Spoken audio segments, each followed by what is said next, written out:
Hi guys, and welcome to another squad builder by myself, Bateson87. This is the first full silver squad builder I've done on my channel, and as you can tell, 5-2-2-1 formation. It's the first properly sweaty squad builder that I've done on the channel. But the reason I brought it to you, because usually I would just play play it online against people just to get my record up, get to practice the game. But because I'm unbeaten in 17-18 games with this team against YouTubers and all of them online, I thought I'd bring it to you, and it's the return of the prodigal son, however you say it, returns to the team. Someone who we loved last year. All of us loved to hate him. I loved him. Most of you lot who are subbed to me absolutely loved him as well.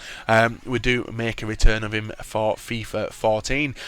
Massive thanks to Itani as well, because if he never did a review on him and I didn't watch the review on him, I probably would not have touched him this year. But I thought I had to. I had to go and build a team and play with him. So, if you lot want any ultimate team coins, make sure you check out FIFAcoinstash.com. Their link can be found down below. So with this team as well, it is a hybrid. It's got 1, 2, 3, 4, 5, 6 dead links, I do believe.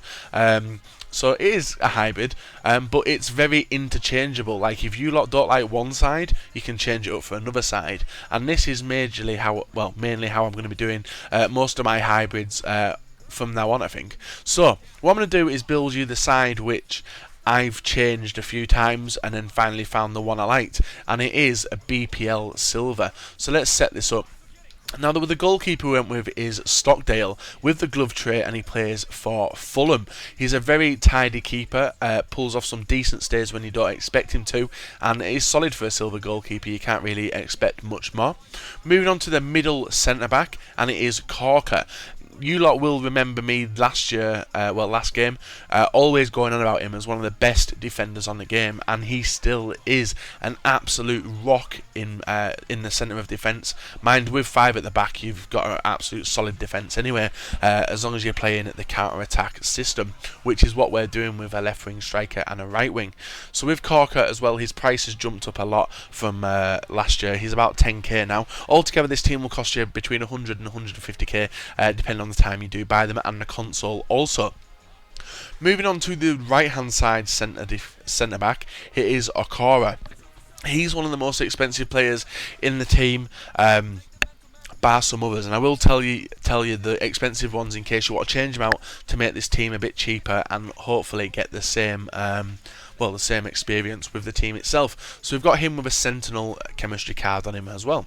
Moving on to the right wing back, and we've got a Chelsea one who is Czech Republic, and it is Kalas. He's got the anchor chemistry style on him, and we have put that on all the that's what I seem to put on my right back and my left backs.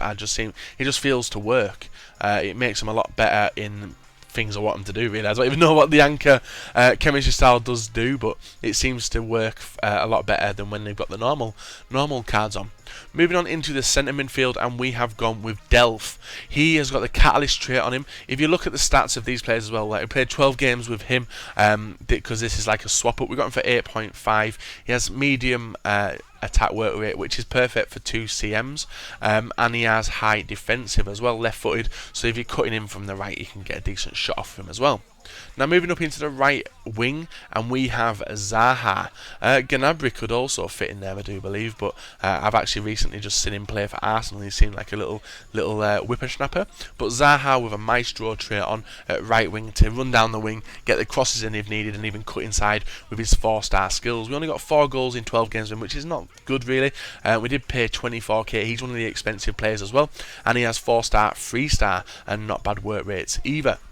So that is the interchangeable side. Originally I did run it with a French side down this side, but other people did send me other alterations, like you could run a Belgian Pro League team for some extra pace, 91 pace at the right wing position, but we've stuck with this because I felt it was very solid. Now moving on to the main side, these are the 5 players which I wanted in the team originally, and it is the Bundesliga.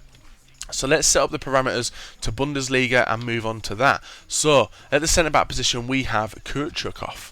Kirchhoff. He is the Bayern Munich defender. We got him in a pack. He does cost around 12k, and he's got the Sentinel card on him as well. Moving on to the left wing back, we have Panda with an anchor. He has an absolute wicked shot, and he's decent at free kicks as well. You will see in the highlights us do some class free kicks with him. Moving on to the centre midfield position, we have Leitner. This guy used to play for Dortmund. Yeah, Dortmund he used to play for, and he's a very, very solid centre midfielder. More defensive minded than he is attack, but when you've got these three attackers with Zaha and the other two I'm about to put in, you don't really need to think about anything else. So, on the left wing position, this is the guy, this is the return of him. It is ESSWEIN with the Hunter card.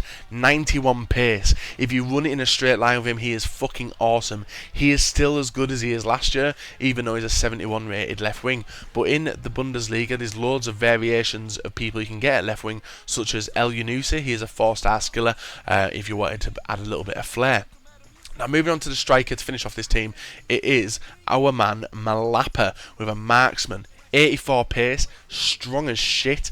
People just seem people seem to not get the ball off him a lot because he just seems to hang around, pick the ball off, and he's an awesome striker, especially as a solo striker. So there we have it, guys. That is the team. What I'm going to do now is do a rundown of the players themselves and show you the goals we did score with them. Some sweaty, some not so sweaty, but you all know me. I'm sweaty and I'm a pace abuser. So GG, back in a sec.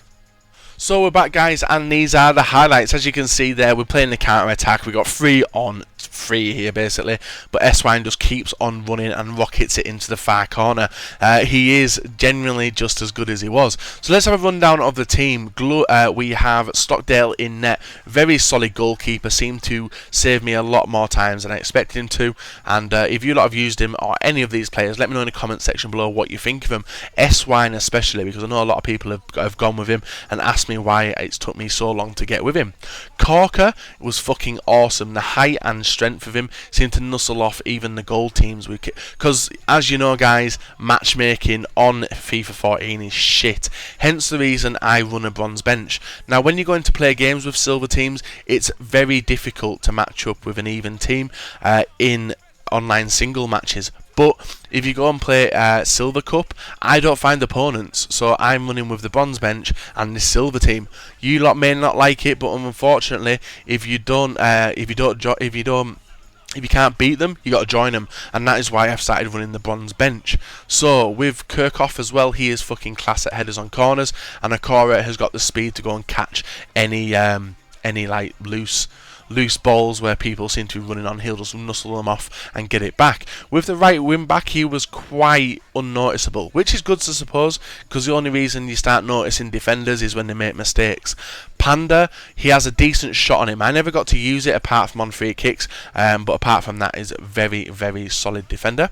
The two centre mids with Delph. Delph especially seemed a bit weak at first, but after playing 12 games of him, he was very enjoyable to use, spreading the play out to the wings and also bagging 2 goals as well, I do believe. Leitner, very enjoyable player also. He was good last year. I really enjoyed using him in the Road to Glory Wage Showdowns Bundesliga. But this year, with an engine card on him as well, he just seems to be all around the midfield bossing shit up, which is exactly what you want for this type of formation. So when you're clearing up in the midfield, winging it out to the right wing and the left wing. So we have Zaha. He was a bit of a letdown for his price, but after a while I got used to how to use him. And to be fair, most of my play didn't go down the right hand side anyway, because I had my boyfriend on the left, which was ESSWEIN. Now with ESSWEIN this year, he has 91 pace. It's just ridiculous looking at some of his stats. 91 pace, 70 shooting, 75 dribbling, 73 heading, 3-star, medium work rates, and in 17 games I did play with him, I got 17 goals, which is fucking awesome for a left winger, because you expect all your goals to come from the striker. So moving on to the striker to finish off this team, it is Malapa. Now let's talk about him for a bit. He costs us 19k, which is a bit of money to be honest. But with 17 games and 18 goals and how strong he is and the pace he has, he's fucking awesome. I really do advise you lot to buy him, even if it's for a German or a Bundesliga silver team. He has 84 pace as well. He can't, just ridiculous. 73 dribbling for someone who's 193 centimeters tall is awesome. So guys, if you enjoyed this silver squad builder and the return of ESSWEIN, smash that like button, subscribe to me for more awesome FIFA 14 content, and also comment in the section below about what you thought of the team. Until next time, see you all later.